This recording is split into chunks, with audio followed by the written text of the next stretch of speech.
Hello students. आज हम basic character के बारे में पढ़ेंगे जो हमारे सेकंड टर्म के अंदर भी है और बेसिक स्ट्रेंथ क्या होती है और इसके बारे में थोड़ा सा पढ़ेंगे। तो सबसे पहले अगर मैं कोई भी बेस लेता हूँ, BOH बेस लेता हूँ, अगर ये हमारे पास B प्लस OH नेगेटिव में टूट जाता है, अगर ये इक्विलिब्रियम पे है तो यहाँ पर मैं इसकी Kb की वैल्यू निकालता हूँ जो हमने इक्विलिब्रियम में पढ़ा। यहाँ पे B पॉजिटिव और यहाँ पर OH negative divided by BOH। ठीक है, इसका ये मतलब हुआ कि जितनी ज्यादा कंसंट्रेशन OH की होती है उतनी ज्यादा वैल्यू Kb की होगी। तो मुझे इस चीज से कोई लेना देना नहीं है, मुझे केवल ये बात ध्यान रखनी है कि Kb को अगर हम बढ़ाएंगे तो बेसिक स्ट्रेंथ बढ़ेगी। ठीक है ना, बेसिक स्ट्रेंथ भी क्या होगी, इंक्रीज होगी। और मुझे ये भी पता है कि जो PKb जो होता है वो माइनस लॉग ऑफ Kb होता है। It means when PKb increases, basic strength जो है हमारी बेसिक स्ट्रेंथ वो क्या हो जाएगी, बेसिक स्ट्रेंथ डिक्रीजेज। ठीक है, क्लियर है। अच्छा, इसके बाद हम एक छोटी सी बात और लिखेंगे, स्टेबल एनाइन वीकर बेस। यहां पर एक हमें एक चीज और लिखनी है, बड़ी इंपॉर्टेंट है, वो याद रखना है। Stable anion weaker base. अगर मेरा एनाइन स्टेबल है तो जो बेस होगा वो वीकर होगा। इस चीज को मुझे ध्यान रखना है, ठीक है ना। और इसके बाद मुझे स्टेबिलिटी ऑफ एनाइंस के बारे में डिस्कस करना है कि भाई मैं एनाइन की स्टेबिलिटी को अगर अच्छे से बता पाऊंगा तो मुझे बेस के बारे में जानकारी हो जाएगी। तो उसके बाद में लिखेंगे stability of anions depends upon. ठीक है ना, सिंपल सी बातें थी। और इसके बाद में लिखेंगे हम स्टेबिलिटी ऑफ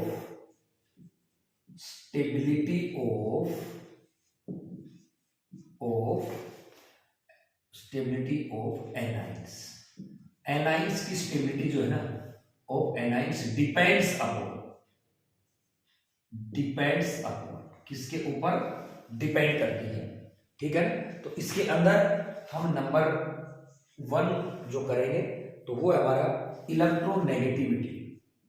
जो इलेक्ट्रोनेगेटिविटी मुझे बतानी है, इलेक्ट्रोनेगेटिविटी हमें किसकी चेक करनी होती है, जिसके ऊपर नेगेटिव चार्ज होता है। ठीक है ना।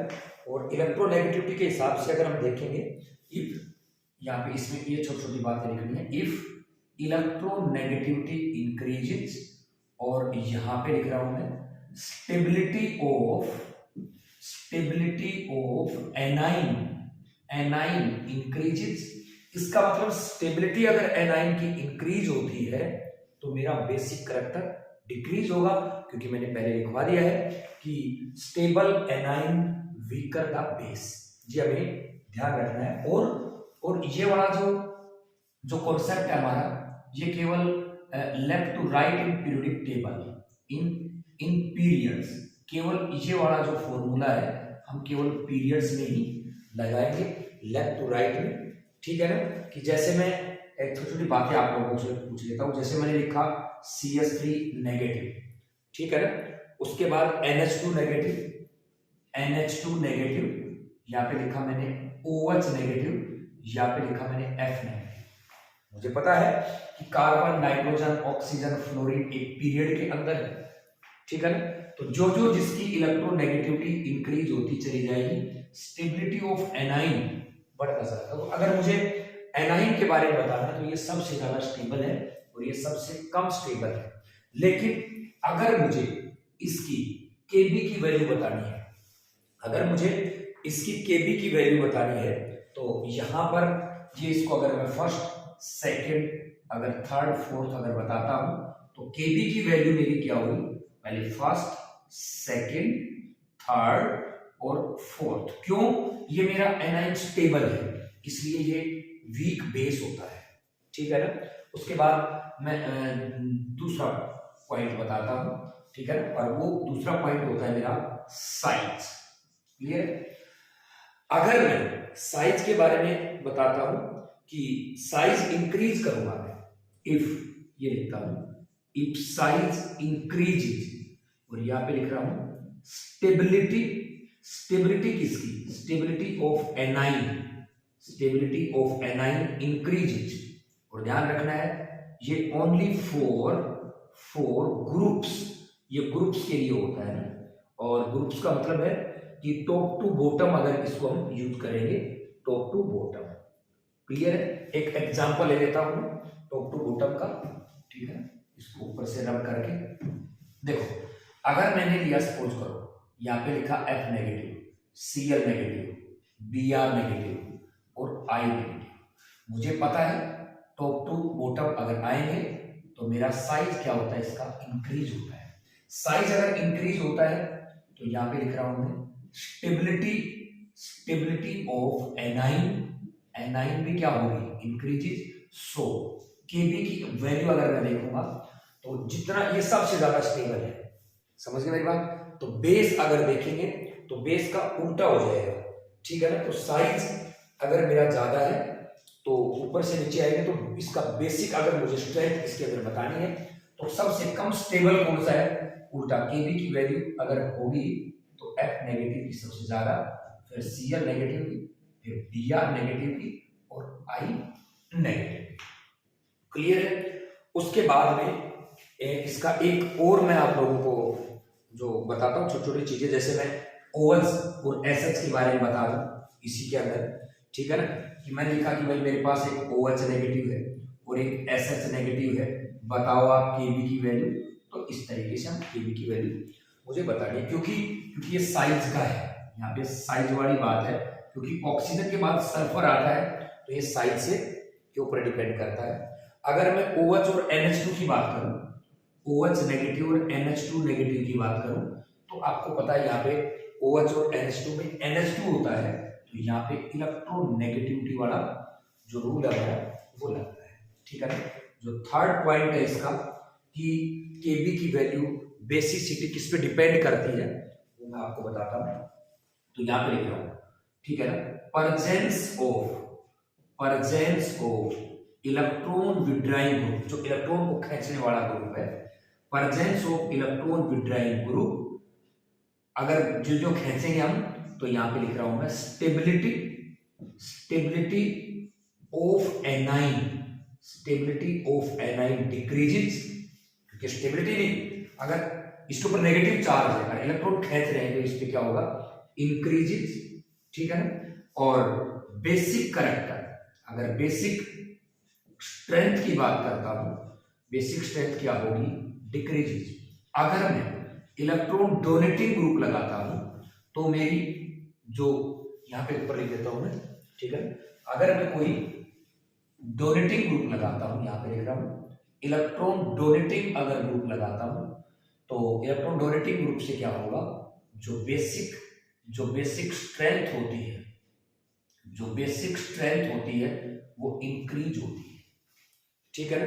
अगर मैं इसके लिए कुछ छोटे छोटे एग्जांपल्स करूं तो वो मैं आपको वैसे एग्जांपल्स लेता हूं, ठीक है ना। एक एग्जांपल मैं ये लेता हूं जैसे, ठीक है ना, CH2 double bond CH, single bond CH2 negative, बड़े सिंपल एग्जांपल है।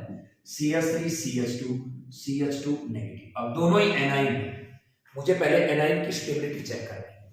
आपको पता है कि जो ये नेगेटिव चार्ज है रेजोनेंस के अंदर क्या हो जाएगा, लोकेलाइज्ड हो जाएगा, ठीक है ना। ये नहीं हो पाएगा तो ये वाला एनाइन ज्यादा स्टेबल है, ये वाला एनाइन क्या है, ज्यादा स्टेबल है। तो अगर मैं Kb की वैल्यू लिखूंगा तो Kb ज्यादा कहूंगा, Kb की वैल्यू इसकी ज्यादा होगी, तो second is more basic than first, क्योंकि ये ज्यादा स्टेबल एनाइन है तो ये वीकर बेस होता है, ठीक है। एक एग्जांपल अगर मैं और ले लेता हूं, जैसे यहां पर CH3, यहां पर CH3, यहां पर CH3, इसके ऊपर नेगेटिव चार्ज, देखो ये इलेक्ट्रॉन रिलीजिंग ग्रुप मैंने यहाँ पे 3 लगाए हैं।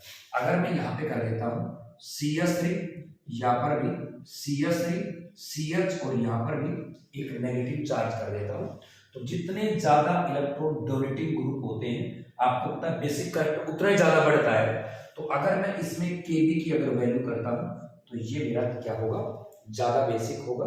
समझ गए मेरी बात। अगर मैं सपोज करो एक एग्जांपल और ले लेता हूं, इसके साथ में O नेगेटिव लिख देता हूं, CH3, यहां पर भी CH3 यहां पे O नेगेटिव लिख दो, ठीक है ना।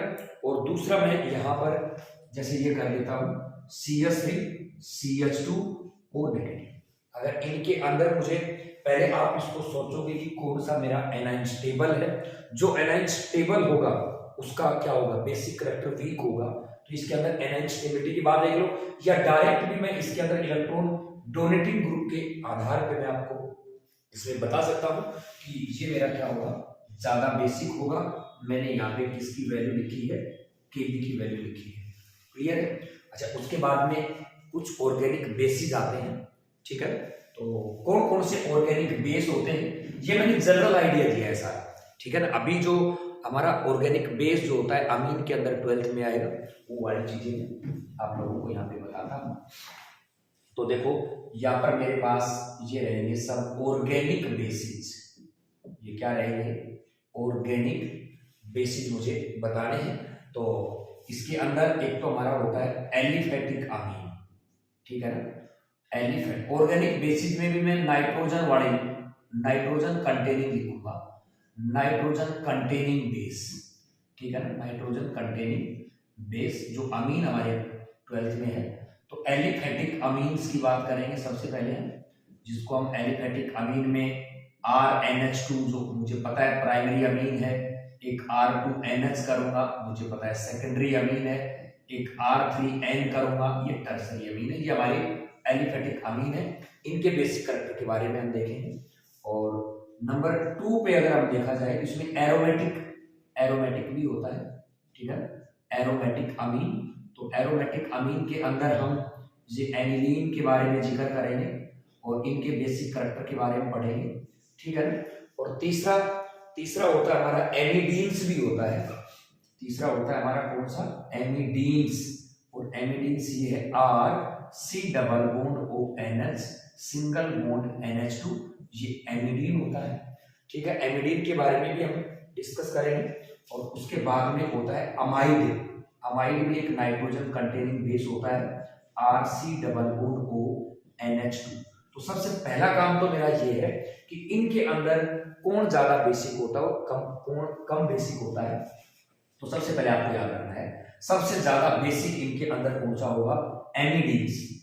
तो ये एमिडीन मैं इसी के आधार पर बता दूं, 1 2 3 इनको मान लेता हूं। तो अगर मुझे Kb की वैल्यू लिखनी है तो 3 सबसे ज्यादा, फिर एलिफेटिक, समझे, फिर उसके बाद में कौन सा आएगा, एरोमेटिक मेरा कौन सा, सेकंड पे, और सबसे लास्ट में 4th, ठीक है ना। तो ये चीज आपको ध्यान रखनी है कि अमाइड्स आर वीकेस्ट बेस।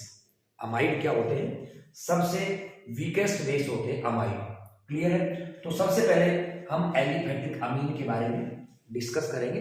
तो नेक्स्ट लेक्चर के अंदर मैं आपको एलिफेटिक अमीन के बारे में बताऊंगा।